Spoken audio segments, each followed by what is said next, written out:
Hello everybody, welcome to the video. You're watching a Homefront gameplay because everyone's always like, Ben, you gotta post more Homefront. And it's like, okay, I will. Homefront gameplay is really hard to get for me because half the time I get kicked out of games or I can't get into games because there's like nobody left on those motherfucking servers. And that's alright. But in this gameplay, I'm using the 870. What? Homefront came out before Black Ops 2 and it had the 870? Are you saying Black Ops 2 has yet another coincidence? I'm doing air quotes, you can't see that.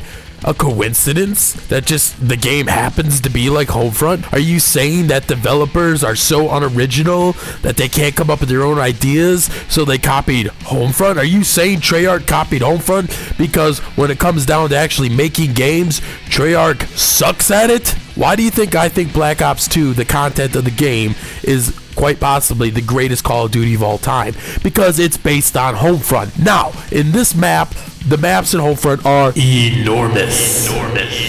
So I edited out a lot of the running around because, you know, it's a big map, short range gun.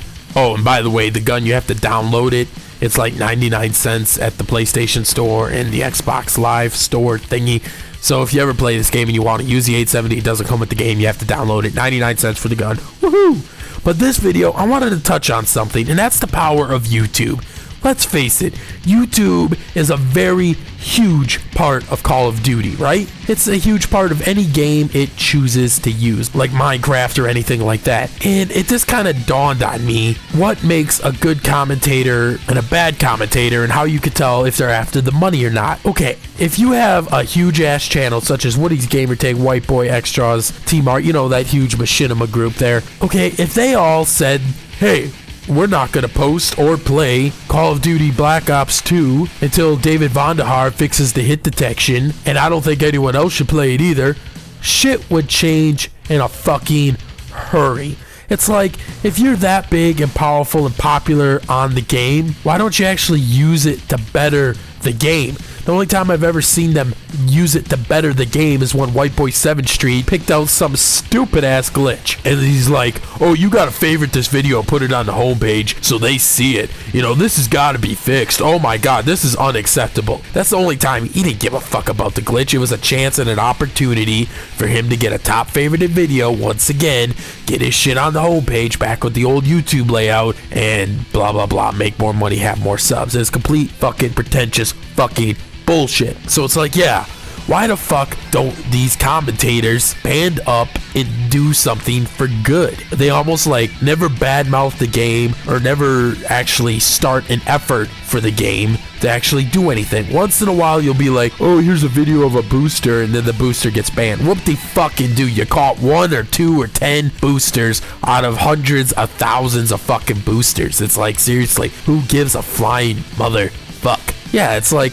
Woody's Gamertag, White Boy 7th Street, Wings of Redemption. I don't know. I'm gonna probably just put all these motherfuckers' names in the title. It's like, why don't you stop posting and stop playing and stop having anything to do with this game? And I know what you're thinking. Well, this game is my livelihood. You know, I have to stay current. I have to stay up to date. You know, I can't play or post any other games really because obviously I need the views. I gotta pay my bills. I gotta feed my family. It's like, I understand that, but couldn't you use the influence you have over the game and the developers and the fan base of the game to make the game better? Instead of saying, oh, it is what it is, or make an off comment once in a while, oh yeah, the hit detection, or this game is weak, or whatever. But it's just like, no, seriously, it's not like you're complaining. You're trying to make a better game. And it's like, if you make that commitment to do it, even if it's probably less than a month, and they would get cracking and working on it really, really fast, because let's face it, I think YouTube is probably the biggest thing of Call of Duty, and Treyarch acknowledges this. Obviously, especially with Black Ops 2, it is acknowledged because, let's face it, Activision Call of Duty, you can't monetize these videos of Call of Duty and get money for them. You just can't. Activision will not allow it. It is not in the end user license agreement for Activision for you to be able to monetize these videos. They're not yours. It's your gameplay, it's you controlling the character, but the videos, images, and sounds that you see are owned by Activision's Treyarch, Activision Infinity Ward. You have to get special permission to monetize gaming channels. So it's kind of like Activision Activision's like, okay, people like Yaush Machinima and all these other channels that will allow you to do it because they see the self-promotion in that.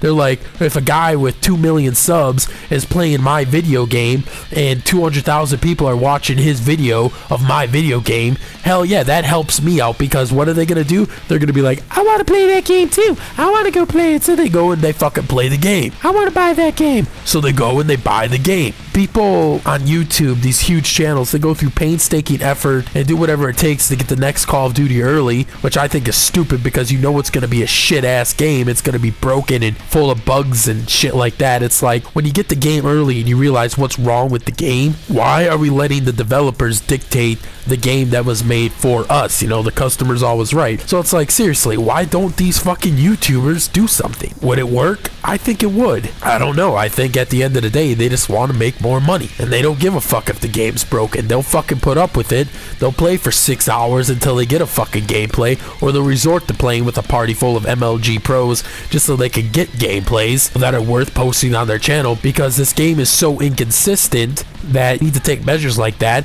because you can't afford to have a gaming session one day and get 0 gameplays that are upload worthy. You can't afford to have 2 bad days on this game if your livelihood is playing this game. You know, I guess it's kind of a challenge to the big YouTubers. Hey, why don't we do something?